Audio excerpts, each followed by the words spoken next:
Tifosi dell'Acragas sul piede di guerra dopo il comunicato ultimatum della società biancoazzurra.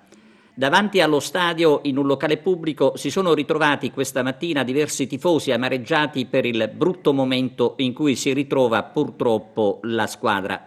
Insomma, il malumore che si registra in città per quanto riguarda le sorti dell'Acragas è piuttosto evidente.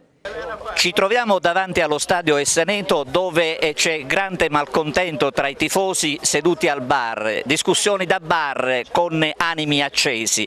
Vorremmo sentire a questo proposito qualcuno dei tifosi amareggiati.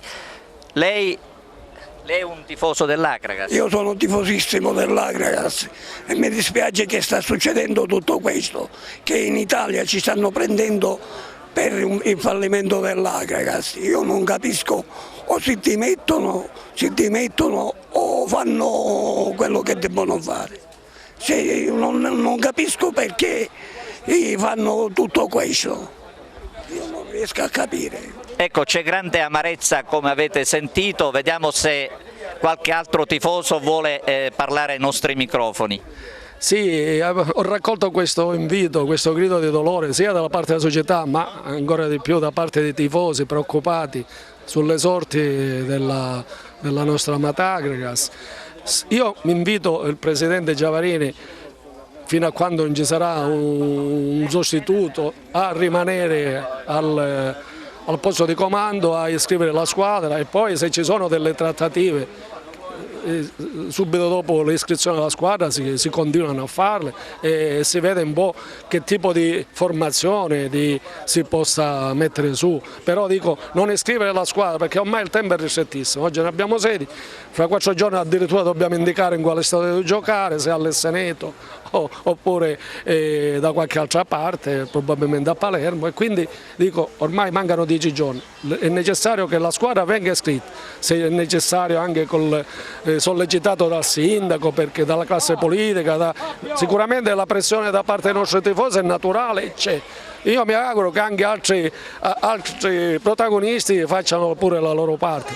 L'Acragas non può morire. Regalare un titolo sportivo di Serie C a un'altra società, a un'altra città che non lo merita da un punto di vista calcistico, mi pare una cosa incredibile che possa succedere solo a Agrigento. È un assurdo che a qualche settimana dalla grande festa qui possa succedere quello che si teme. È chiaro che Giavarini più volte ha minacciato di abbandonare la nave perché ha fatto i suoi ragionamenti, è deluso magari da parte dei vecchi soci, da parte degli amministratori, non lo so, dico da parte di tutti. Può essere anche una sua delusione legittima, però dico non abbiamo ad oggi un'alternativa. Non è una protesta questa mattina, siete seduti al bar tra tifosi, ma la situazione ovviamente brucia. Sì, abbiamo giusto riunirci e continuare a tenere calda la passione che dalla vittoria contro il Melfi ci ha permesso il mantenimento della categoria ed è giusto continuare a mantenere calda questa passione. Dico alla società di continuare a credere in questa città, in questa squadra, con gli stessi elementi con i quali si è impegnato, mantenendo una squadra di giovani che è abbastanza, non è molto deleteria economicamente. Però continuare a mantenere la società è importante per la città e per tutta la provincia. Il progetto giovani è qualcosa di molto interessante. Lo stadio, una struttura come questa è una struttura veramente meravigliosa, bisognerebbe aggiustarla, certo ci vogliono sempre dei capitali, bisognerebbe continuare ad coinvolgere le persone, coinvolgere tutti quanti, la società civile, noi stessi che abbiamo lasciato il nostro lavoro per venire qua a riunirci, a parlare, per dare un sostegno, così come abbiamo fatto specialmente nella seconda parte del campionato. L'Acragas potrebbe finire nelle mani del sindaco a €1, ma la politica solo così può intervenire per salvare la squadra? Da premettere che io parlo in veste da tifosissimo dell'Acragas e affezionatissimo sostenitore.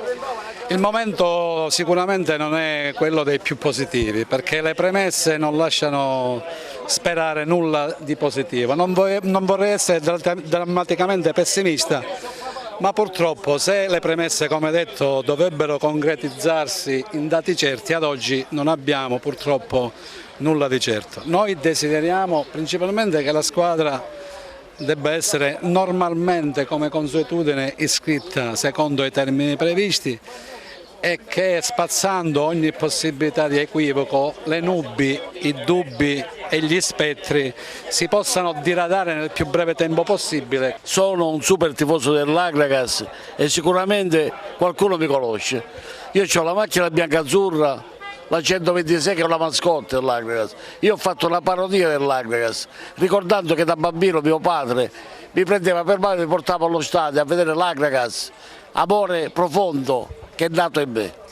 Io pregherei il signor Giavarini che si ricreda, perché lui è amore a prima vista, lui non può abbandonare un figlio che è malato e che lo abbandoni, lui si deve ricredere. Io non dico che Giavarini avrà i suoi impegni professionali, però che lui abbandona un figlio che ha avuto col cuore, lui dice, e che poi lo abbandona per vicissitudini personali, perché lui ci ha avuto un conflitto con i tifosi dell'Agragas, perché dicevano illegata. Lui queste parole le deve lasciare perdere. Lui, se ama l'Agragas a prima vista, lui non la deve abbandonare. Lui deve amare l'Agragas come l'ha amata a prima vista. Presidente Giavarini, si ricreda e prenda l'Agragas, glielo dice un super tifoso, e vedrà per il futuro quello che ha detto lei allo stadio, che la squadra la porta in Serie B. Sicuramente ci saranno imprenditori che daranno aiuto a lei e all'Agragas. Si prenda a cuore l'Agragas, Presidente, la saluto, l'abbraccio da super tifoso.